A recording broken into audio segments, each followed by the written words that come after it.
My name is Taylor Gonzalez, and I'm the host of 50 Shades of Tay on YouTube, and I have some of the talented cast and crew with me here tonight. If everyone would like to just go down the line and introduce yourself and what role you played in creating this film. Hi, I'm Scott Chambers, and I was the director, writer, and producer. And I'm Rhys Frake-Waterfield, and I'm the producer. I'm Peter, and I played Michael Darling. Hey guys, I'm Martin Portlock and I played Peter. And then we're just waiting for one more to join us. He'll be here in a sec. We have Vince Knight with us, who is the cinematographer on this film. But I just wanted to start out with thanking everyone again for coming out tonight. And Martin, I'm going to start out with you. This film was such an incredible performance from you, and you transformed yourself both physically and mentally and emotionally into Peter Pan.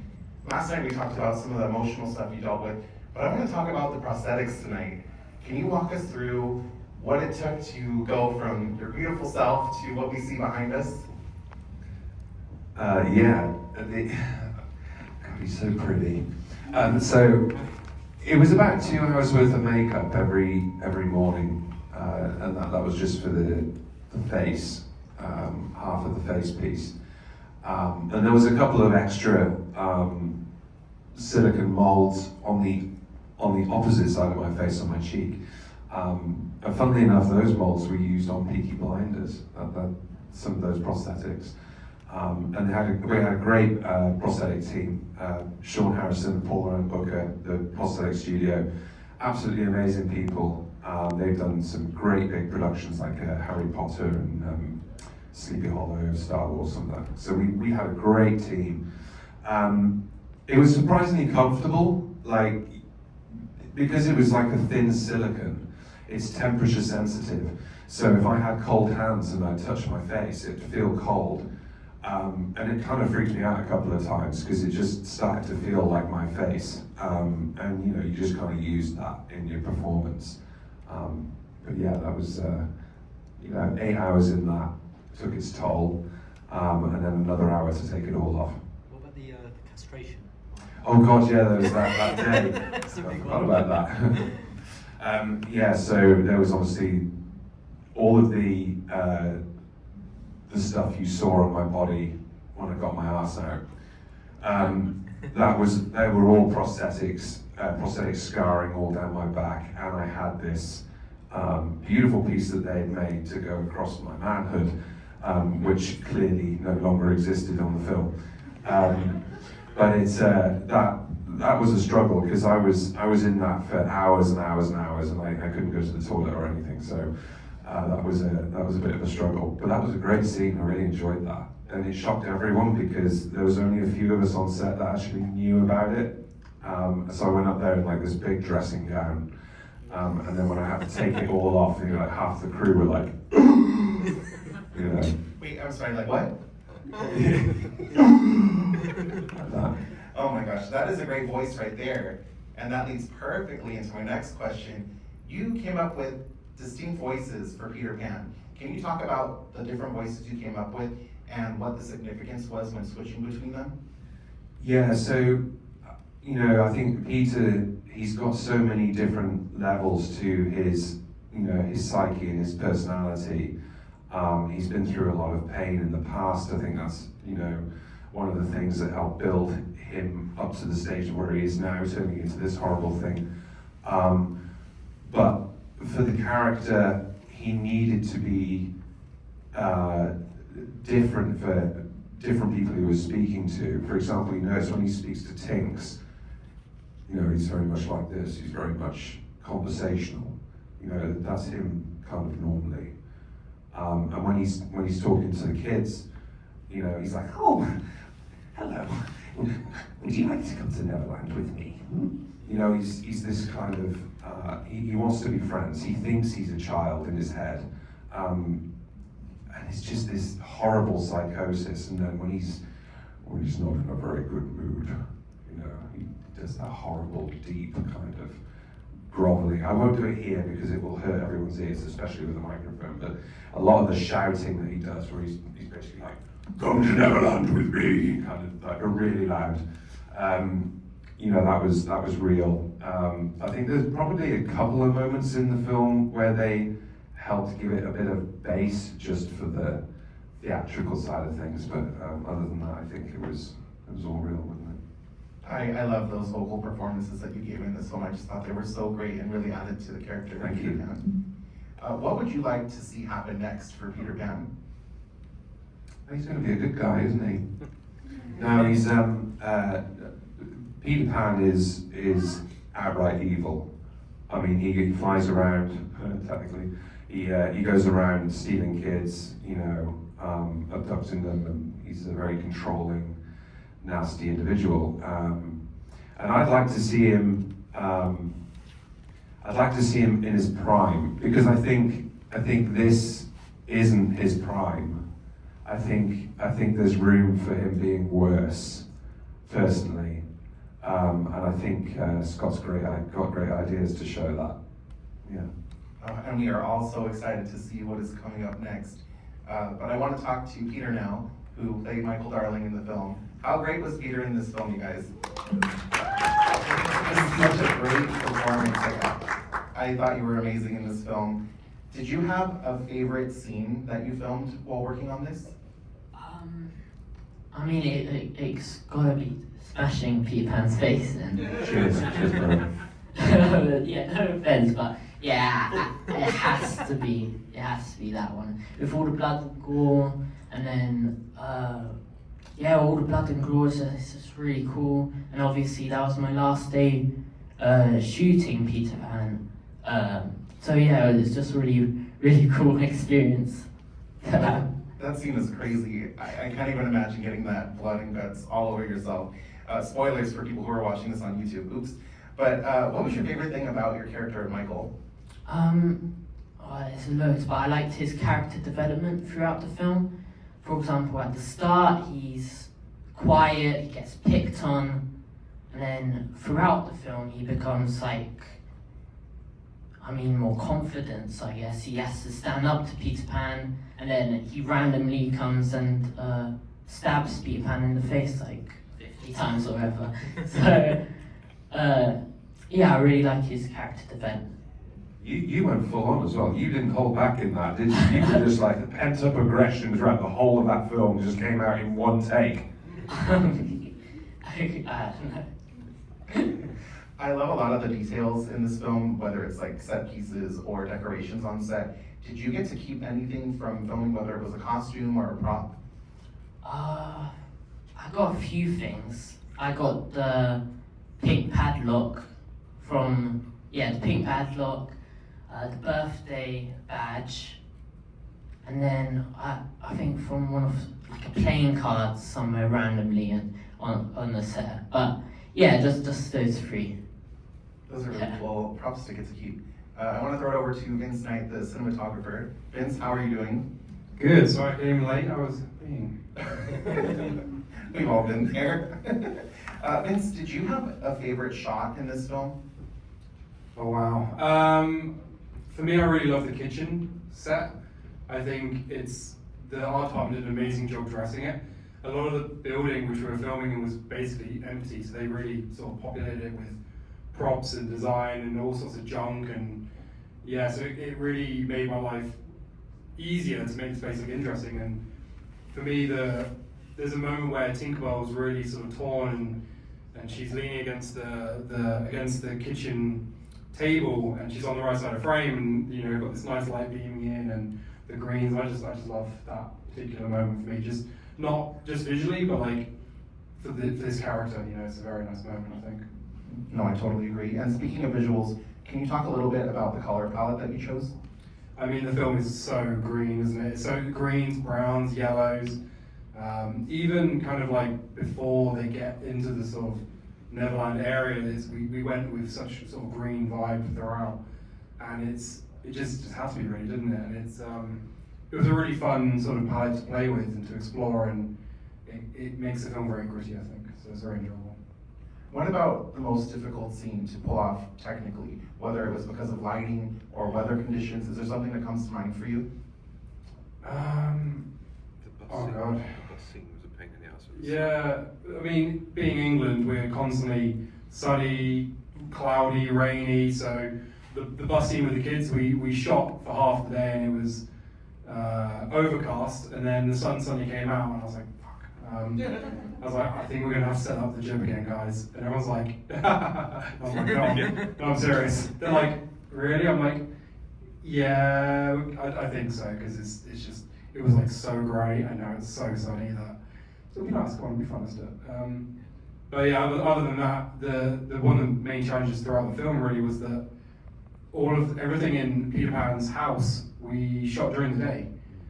So everything there is blacked out windows or little mini tents made out of sort of blackout. Just, yeah, whatever we could do to make it as dark as we could and then get some lighting through. And then some of the rooms were literally stories up high, so I couldn't even get lights through the window. So I'm really constricted to this tiny little room to sort of have lights inside the room to try and make it look like they're coming through the windows. I was using mirrors and all sorts of things to try and make it happen. But yeah, it for some reason it kind of worked out really well. So yeah, it's not bad. No, I would definitely say that things worked out. What do you guys think? Thank you. So I want to talk to Scott now, the director. Scott, how are you doing? Yeah, I'm alright, how are you? Oh, good, good. Congratulations on this film being out. It's so exciting to see the audience reaction, and everyone on social media has been, posting about it and how much fun they're having with it. When I talk to people about you, one of the things that I think you have just like an amazing talent for is finding people to be in these films. Like, I think that a strength of yours is finding the cast. And I was wondering if you could just talk about the cast that you found for this with Martin, with Peter, with Kit Green, who played Tinkerbell, and also with Megan, who played Wendy Darling. If you could just talk a little bit about the casting process. Yeah, obviously I had not much money at all, so I probably auditioned for Peter Pan probably about 200-300 people, and it was getting really stressful because so many of the auditions they were just playing just evil, and they didn't have that range, and I was getting really stressed out. And actually Martin came through a recommendation of a makeup artist assistant, and she was like, you might like this guy. And then I saw his headshots, and I was like, oh, he has such a great face. And I was like, but, can you do it? Because I knew this role was really hard. So then he taped for it, and I was like, oh, he's really fucking good. I think I can direct him. I think I got you to do it a second time. I can't remember. Yeah, we did two different yeah, times, yeah. just to try something different to see if you could, Yeah. you could mix it up. Yeah, I did that with all of them. Like, even if I liked him, I was like, do it again. And I just gave Amy direction just to see if actors can take direction, because that's the big thing. Sometimes they're great in the tape and you get there and it's like they just rehearse this one thing and you can't get them out of it. And then after that, then I talked to Martin on the phone because he's giving me loads of prosthetics and I didn't want a diva. Because we've had that with Pooh films and I didn't want to experience it firsthand. So I was like, okay, and then I chatted to him and he was like, no, I'm cool with it, I'm cool with it. I was like, okay, cool, we were on the phone for like an hour, we got on so well. So that was Martin, and then obviously Peter. He played young Winnie the Pooh in Winnie the Pooh 2, and obviously I was on set with that because I played Christopher Robin, and I just really got on well with him, and then I actually wrote the role for him.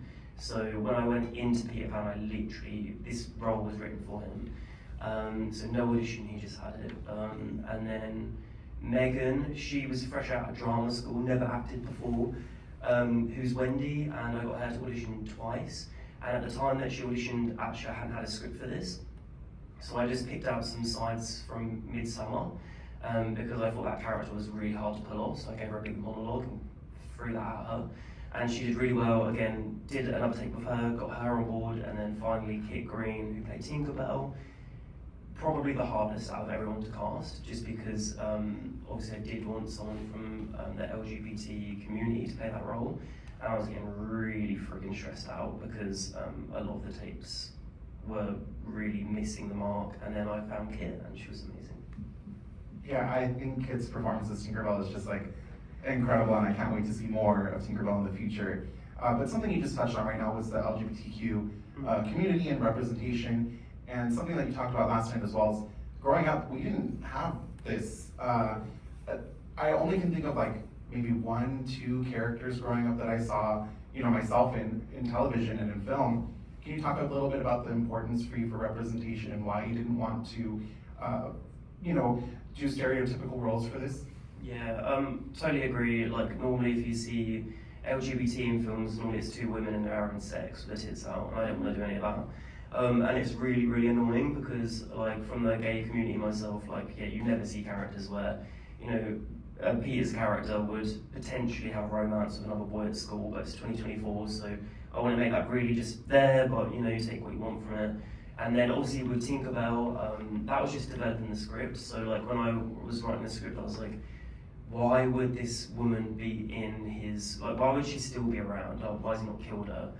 And I thought, what if he abducted this little boy who identified as a girl, and therefore she couldn't go to Neverland, she didn't fit the criteria? So instead, he kept her around and gave her all these false promises and manipulated the hell out of her, and now she's got Stockholm Syndrome. So, yeah. And then, if you could also talk a little bit about the haunted house that you guys filmed in, because I think that's so crazy that when you guys were done filming, they were literally doing ghost tours. Yeah, they were doing ghosts because I'll pop up to Vince, because you love ghosts. What do I? Carved up onto Tell me. about the clock tower. Clock tower. I mean, the building room was incredible. It was a massive sort of 3-4 story, huge. It used to be a boys' school, right? Yeah, it was an all-boys Which school, is which was perfect, really right? fitting, yeah. It was really good. But yeah, we would just sort of go there every day and sort of try not to be scared because it was terrifying. It was filthy and cold and you know, we were all on different floors, different departments in different areas, and we just sort of took over the whole place for a couple of weeks, didn't we? Yeah. Yeah, it was Yeah, there's fun. no separate room or anything. The basement was actually part of the building. Yeah, Where it was- the book was. Where Hook was literally part of that building. It was all It was just all the where we same. were, yeah. Did That was any of more. you take the ghost tour? No. No, but that was I a don't think any of us actually believe in ghosts. I think we're like, I played a Ouija board, it didn't work. So I was like, Oh my gosh. Well, maybe, you know what, you took a self-driving car today. That could have been a yeah. ghost. Yeah, maybe. Yeah, that's nuts. Rhys, how are you doing tonight? Yeah, I'm good, thanks. Well, thank you so much for being here. Did you guys happen to catch Rhys's cameo? I know this is like your favorite thing to talk about, the cameo of Rhys in this film. Yeah, so in the circus scene, right early on, there's a moment there where I directed Winnie the Pooh Blood Money 2, and the director of Bambi, so you saw a short clip for that earlier on. We needed loads of extras, make it feel busy, so Scott was like, wanted me in the background, so I had to put all this yellow face paint on, dress up a little bit like Winnie the Pooh, and we got the director of Bambi to go on all fours, have little antlers, and I was on his back riding him. So if you watch it again, look out for But that. then talk about what then. And then, and then what This happens? This is the best part. So we have to double up in roles a lot, just for budgetary reasons. So I was kind of I was the child safety officer on set. So basically the councils in the UK can turn up to any set and you have to adhere to certain guidelines when you're dealing with children. And if you don't adhere to them, they can just shut you down.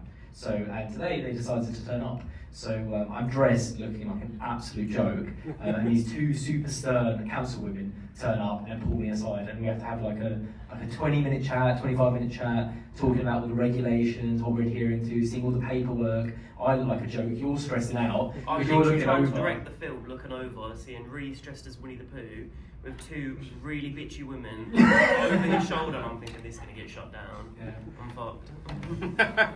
But we got away with it. Yeah. So as we all know, these films are building to Poohniverse, Monsters Assemble.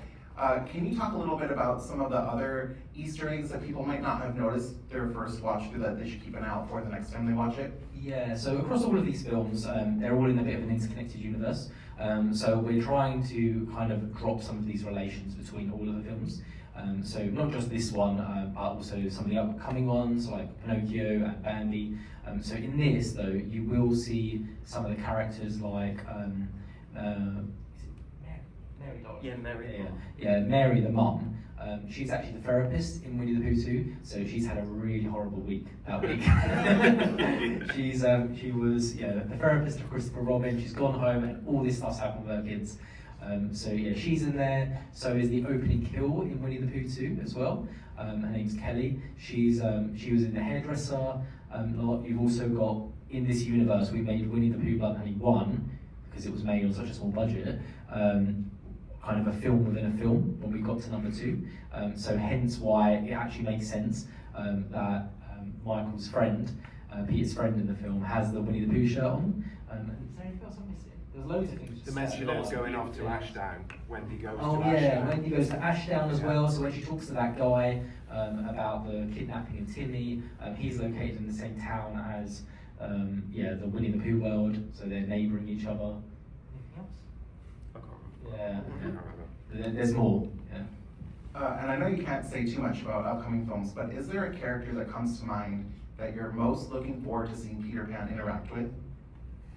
Yeah, so when we get to Poohniverse, there's a bit of in a lot of these films, there's a bit of like an underlying element of children becoming quite prominent in these. So like in the Winnie the Pooh 2 Blood and Honey world, you had like the kids who became some of the monsters, and the kids are being kidnapped in Peter Pan.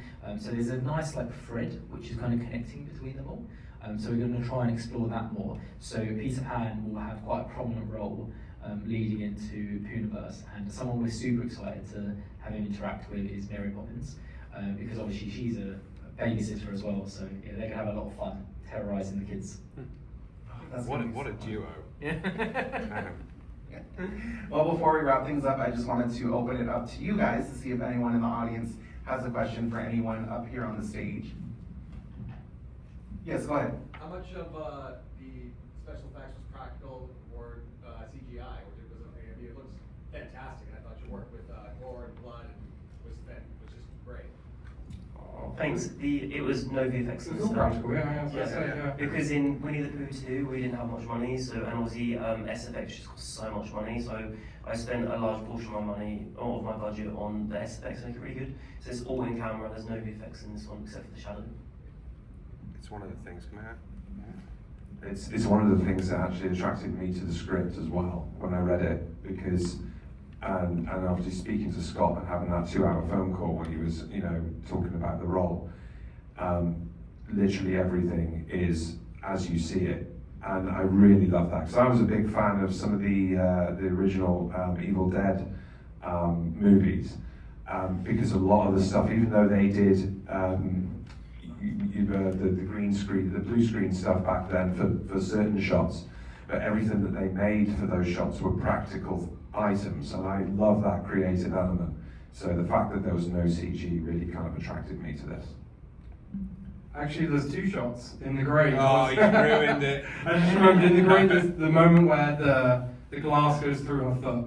And I added a tiny little bit at the top of the shoe just to make it look like it went through. But I mean, that was just me. I don't know what I'm doing. And making Peter fly, we kind of removed the apple box. What? That wasn't real? Sorry. Sorry. Oh my gosh. Yeah, we just. Specifically, the bus driver, we got the thing through his chin, and you could see the. That was all real. That was all real. Yeah, we had a fake head made for the driver, so we could literally put the knife through this sort of fake head. Yeah. Beautiful. Yeah. But then I was really crapping myself because obviously this is my production company, so if anything happens, I'm going to jail. And they had like this little bit of plastic in the guy's mouth, and I'm like, and they all go, put it deeper in your throat. And I thought if he swallows that, he dies. I'm fucked, and I won't do well in prison. So I was like, Oh my gosh. Does anybody else have a question? Yes, go ahead. Okay, I am not a strict movie person at all. I was actually horrified. Great job, Vince, and the whole cast. But Michael, was there ever a moment where you genuinely were like fucking scared? Like, I mean, the first time that I seen your prosthetics, that's when I was shocked. And then, yeah, it was literally just the first time that I saw his prosthetics, and then when he was strangling me, that was another one. That'll do it. But yeah, during time I got used to it. But the first time I saw the prosthetics, that was the most horrifying moment I had. I think your experience on Winnie 2 was probably worse. We literally buried him in the ground, so he could come up out the ground as like a zombie Winnie child. Yeah. I mean, how was that getting buried literally in mud? I mean, it was fun, I guess. You're amazing. I mean, I was like, who the fuck is this kid? I'm like, The only thing that scared me was the spider in the box underneath the ground. That was the only thing. But it was fun seeing all that. we buried you with a spider. Yeah, there's loads of spiders underneath there. Oh, yeah. yeah. You did something pretty nasty on Pope's Exorcist, didn't you? a little bird or something, wasn't it? Well, yeah, I had to put a bird in my mouth, and then the director, he kept on saying go deeper because you can see the tail. I mean, it was banana flavored, so that was fine. I don't even know how to follow up on that one, but are there any more questions out in the audience? I think we have time for one more. No, if not, I have another question for Martin, actually. Did you get to keep anything from set? My pride. No, I actually got to keep the mask. That actual one. That there. It's a bit past its time now. It's got a couple of cracks. Because there was a few made, but there was like one really solid, decent one.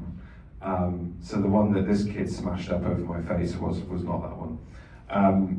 So I actually have that sat on my mantelpiece at home, which is quite nice. Oh, that's a really cool keepsake from the film. Well, I just want to thank everybody again for coming out tonight and supporting indie horror. Before you guys leave, we do have some posters up here and some Sharpies if you want to come and meet the cast and crew and get a signed poster. But on that note, thank you guys so much for being here, and thank you to everybody on stage for coming out as well. Thank you for your support, guys. It means a lot. Bye.